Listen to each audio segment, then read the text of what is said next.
Hello friends and welcome back to the channel for war number 4 of season 48. Today we've got a matchup against TCN. We fight these guys pretty much every season. One of the biggest defenses in all of tier 1. So we got our work cut out for us today. Team today going in with Chavez again, Titania coming back to war, and Nimrod. Haven't seen him in quite a while either. We'll be starting off today on path 5. I'm splitting it with another alliance mate, so I'll be taking this MANGOG here on node 5. And then Photon will be their responsibility. So this fight is pretty easy with Chavez because her playstyle naturally kind of counteracts the ebb and flow knockdown node. You're knocking him down frequently with your heavies is just her normal playstyle.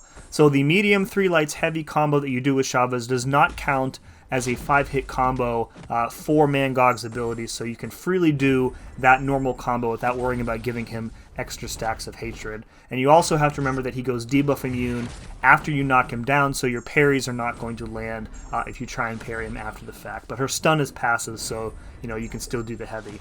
Always against MANGOG, you want to save a special attack in the bank for when he triggers the Enrage mode, and that happens when he uses a special 1 at 8 or more hatred here. So we're going to hold this special 2 here, and in hindsight, I probably should have continued to dump special 1s because what's going to happen here, he's going to trigger the Enrage mode, and he gets like a massive energy protection buff there, and all of her special 2 damage here is energy. So you're going to notice, even with protection down, it does like barely anything, 3% of his health. So I think in the future I'm going to stick with the special 1s there because they're all physical damage based and they'll do a little bit more damage here.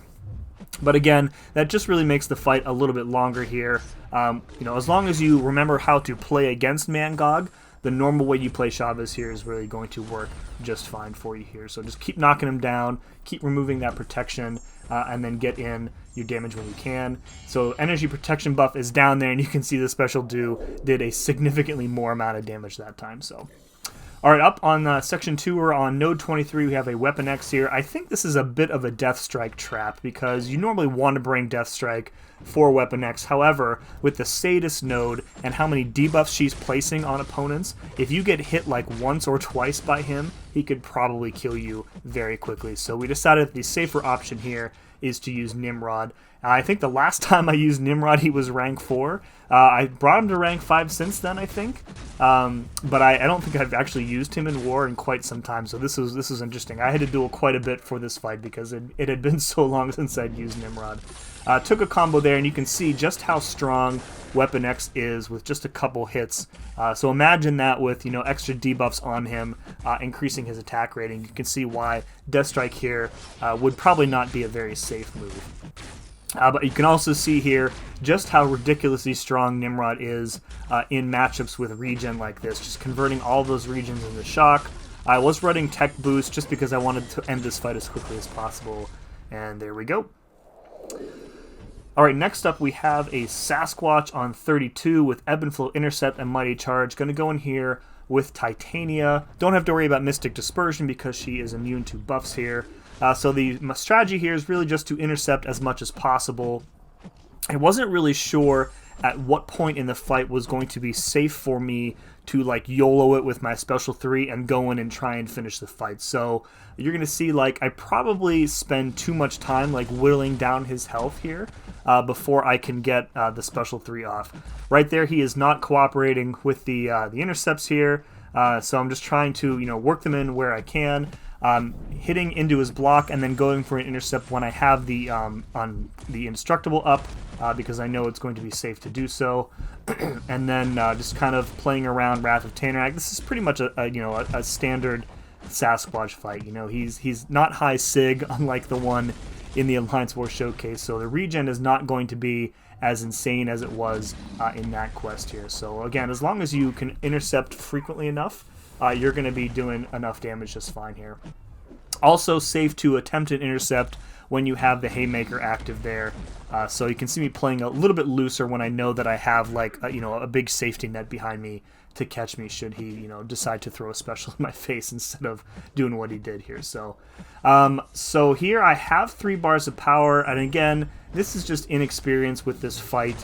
I probably should have just dumped my power with a special 2 at some point earlier, because now I'm kind of like in the position of, do I use the special 3 now and risk not getting back to it fast enough before I actually need it. So what I'm doing here is basically just holding it, I think, and just relying on her basic hits in order to do enough damage, get him down to a point where I can safely use that special attack. So he is being very, very uncooperative this entire fight with those intercepts. I'm just trying my best to get them in where I can, and he is just not playing into them very well. Right there, I get one in when he has 2 bars of power. That's pretty dangerous. And I think at one point here, he attempts to special intercept me, but I am able to get out of the way because his special 2 doesn't hit the first hit. You have a couple frames to move out of the way when it starts. So I can't remember when that is. Or maybe that's a different war that I'm thinking of. I can't even keep track anymore. All right, so he's below 20% health here. So now I'm like, okay, now I think we're pretty much safe to use the special 3. I made sure the protection was down to get max damage, and we go in. And 1 heavy finishes the fight. So definitely could have played that better, but I'm happy to get through it just the same. All right, last fight of the war for me is a Maestro here on node 40. I died to a Maestro in the previous war. I'm not going to talk through that matchup again, so I was definitely looking for a bit of revenge here. So this node is interesting because you really cannot use Chavez's special 2 at all in this fight because it's all energy damage. If you fire off a special 2, you're going to trigger high energy diet, and he's going to heal up all of that damage plus whatever the recovery amount is. So you need to stick to your special 1 in this fight. Keep up as many dimensions as possible. If you have repeats of dimensions, that's fine. That's just going to increase your attack rating for that special 1. And the more unique dimensions you have up, the more power gain you're going to have. So I was really concerned here about accidentally pushing myself above 2 bars of power, because if that would happen, I would need to push myself all the way to the special 3 and do that. So this is really just a more methodical approach to Maestro. It's definitely slower because, again, you don't really have access to your big damage on that special 2. So right here, I am, again, just trying to bait out the special 2 from him. Frequent knockdowns, again, are going to help in this fight. Slow down the rate at which he gains those, whatever the cosmic ISO 8 charges, whatever the heck he calls them, I don't remember. And so, the longer that you can hold off him triggering that superior rage, the better off you're going to be. So he is going to trigger it right here. So I've recognized this, and now I'm like, okay, I don't want to take a lot of radiation damage, so let's try and wait out as much of superior rage as possible, and then kind of reset the fight from there and go. Because I really figured that if I tried to be as aggressive as possible at this point in the fight, I was probably going to die from the radiation damage here, because our health pools right now are pretty much are pretty similar, right? So we've only got about 8 seconds left here on Superior Rage. Trying to avoid as many specials as we can because obviously we will be rooted. Alright, so Superior Rage has ended. We are free to continue the fight here. We need 1 more special 2 out of him so that we can, again, turn off his charge generation. He is not being very cooperative. I'm going to fire off another heavy here. There we go. Into the Striker. So that allows us to activate a second dimension in 1 combo, which is perfect. Nail that special 1 dex and knock him down with a special 1. There we go. So we got all 3 dimensions active. Get this special 1 dex out of the way. We're going to, I think, do another dimension here. So we have 4 active? Yeah, 4 active. Nail him with another special 1 right in a row. And you can see just how strong her specials get when she has all these dimensions active, and this one ends up finishing him off. So pretty happy with how that fight went for sure. Fortunately, we did not come away with the win. 4 kills, 0 deaths for me. 0 deaths, pretty rare occurrence these days.